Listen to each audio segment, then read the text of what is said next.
तो जैसा कि हमने पिछले वीडियो में पढ़ा था स्टार डेल्टा कनेक्शन के बारे में, उसका कंट्रोल सर्किट भी हमने सीख लिया था।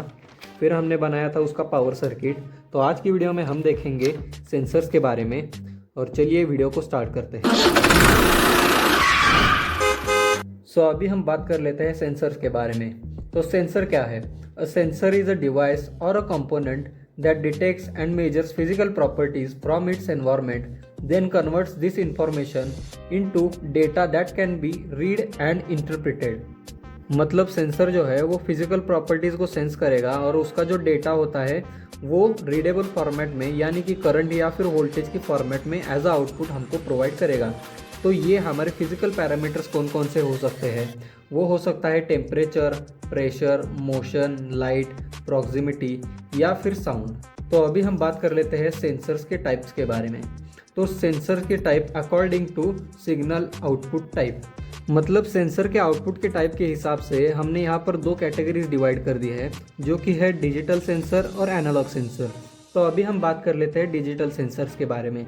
तो इसका जो आउटपुट होता है वो होता है एक तो 0 या फिर 1।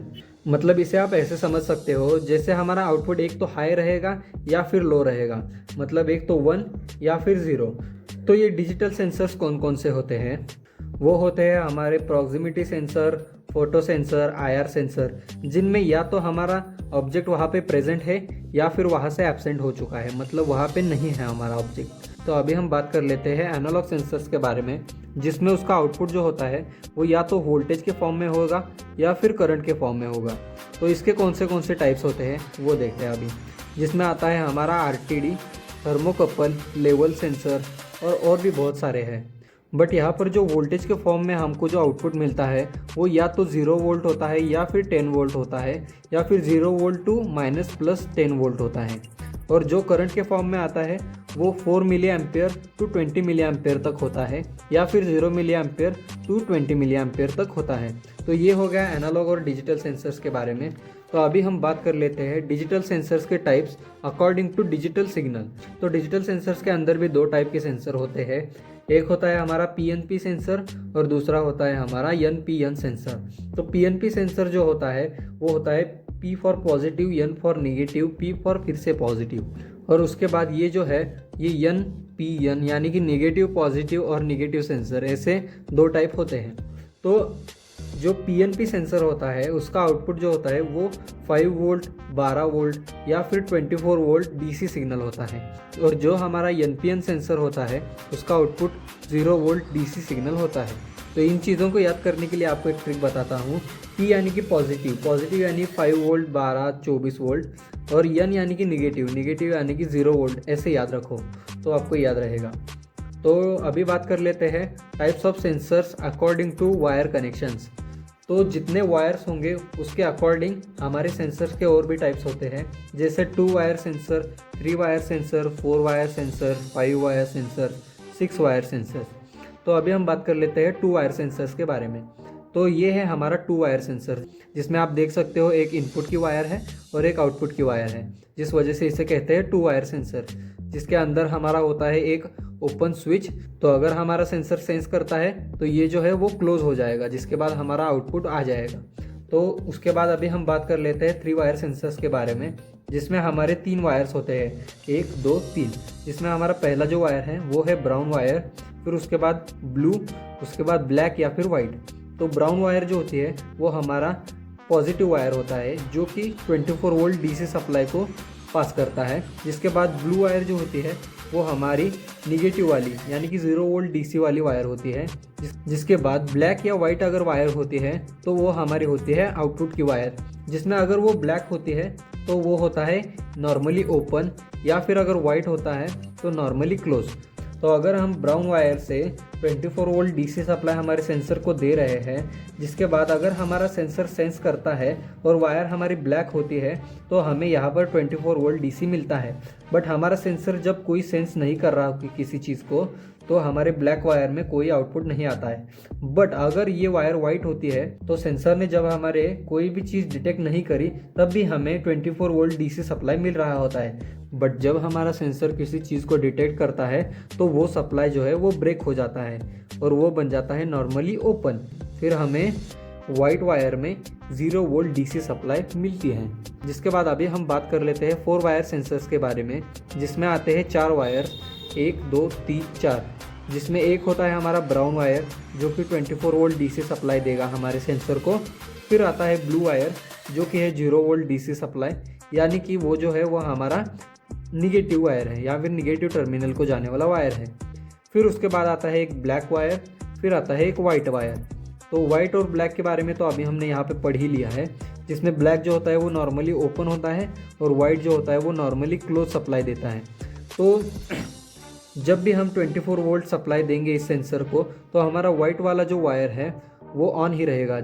मतलब अगर हम यहाँ पर कोई बल्ब या फिर कोई आउटपुट यहाँ पर लगा देते हैं तो वो इनिशियली ग्लो करेगा, बट जब भी हमारा यहाँ पर कोई ऑब्जेक्ट डिटेक्ट होगा तो ये जो वाइट वाला लाइन है वो कट हो जाएगा, जिसके बाद हमारा वो जो बल्ब हमने लगाया था वो बंद हो जाएगा और ये जो ब्लैक वाली वायर है उसमें सप्लाई आना स्टार्ट हो जाएगा।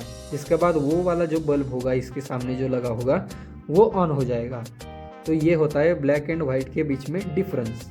इसके बाद अभी हो चुका है हमारा प्रैक्टिकल टाइम, जिसमें हमने यूज़ किया है एक एमसीबी जो कि हमारे सर्किट को प्रोटेक्शन प्रोवाइड करेगा, और हमने यहाँ पर एक एसएमपीएस भी यूज़ किया है जो कि हमारे सेंसर को 24 वोल्ट डीसी सप्लाई देने के लिए यूज़ होता है।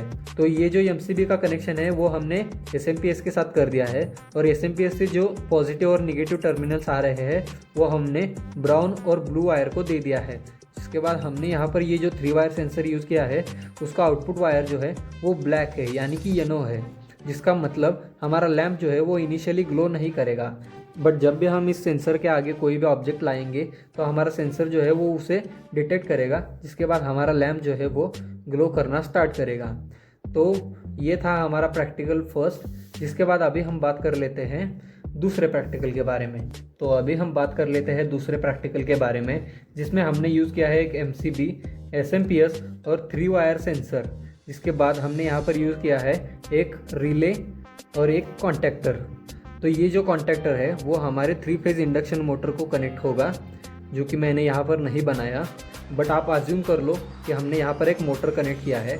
मतलब यहाँ पे फेज़ 1 2 3 लगाया, फिर इसके नीचे हमने यहाँ पर मोटर लगाया, ऐसे अज्यूम कर लो। तो अभी हम इन सेंसर की यूज़ से हम मोटर को ऑफ करेंगे। तो ये जो हमने एमसीबी यहाँ पर यूज़ किया है वो हमने कनेक्ट कर दिया है एसएमपीएस के साथ। जिसके बाद वो एसएमपीएस का आउटपुट जो है वो हमने यूज़ किया है यहाँ पर 3 वायर सेंसर को इनपुट देने के लिए, यानी कि ब्राउन और ब्लू वायर को हमने एसएमपीएस के साथ कनेक्ट कर दिया है।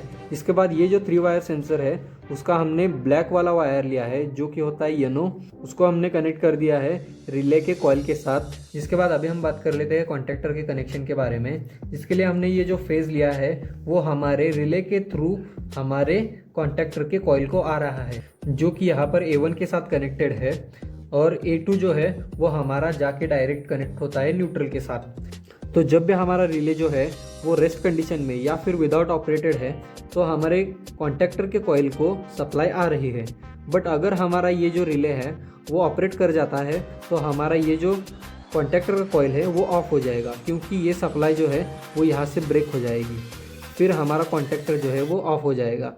तो यहाँ पर हमने यूज़ किया है एक होल्डिंग सर्किट का, जिसके बारे में मैंने पिछले वीडियो में बता रखा है। स्टार्ट बटन का यूज़ करेंगे मोटर को स्टार्ट करने के लिए, और स्टॉप करने के लिए हम यहाँ पर यूज़ करेंगे सेंसर्स का, जिसके लिए हम सेंसर के आगे अगर कोई ऑब्जेक्ट लाते हैं तो हमारा ये जो रिले का कॉइल है वो एनर्जाइज हो जाएगा। जिसके बाद हमारा रिले जो है वो ऑपरेट करेगा और ये जो टर्मिनल है वो यहाँ पर कनेक्ट हो जाएगा, और हमारे इस कॉन्टैक्टर के कॉइल को जो एनर्जी जा रही थी वो कट हो जाएगी और वो हमारे मोटर को भी ऑफ कर देगी। जिसके बाद ये होता है हमारा दूसरा प्रैक्टिकल कंप्लीट। तो आई होप आपको समझ में आ गया होगा। अगर नहीं कुछ आता है समझ में तो मुझे कमेंट में ज़रूर बताना, मैं उसके ऊपर अलग से वीडियो बना दूंगा। तो मिलते हैं अगली वीडियो में। तब तो अगली वीडियो में हम बात करने वाले हैं ऑटोमेशन के बारे में, जिसमें हम जानेंगे what is automation, advantages of automation और एडवांटेजेस ऑफ इंडस्ट्रियल ऑटोमेशन। तो उसके लिए आप चैनल को सब्सक्राइब कर दो, वीडियो कभी भी आ सकती है। मैं आपको मिलता हूँ अगली वीडियो में, तब तक के लिए stay easy with easy automation.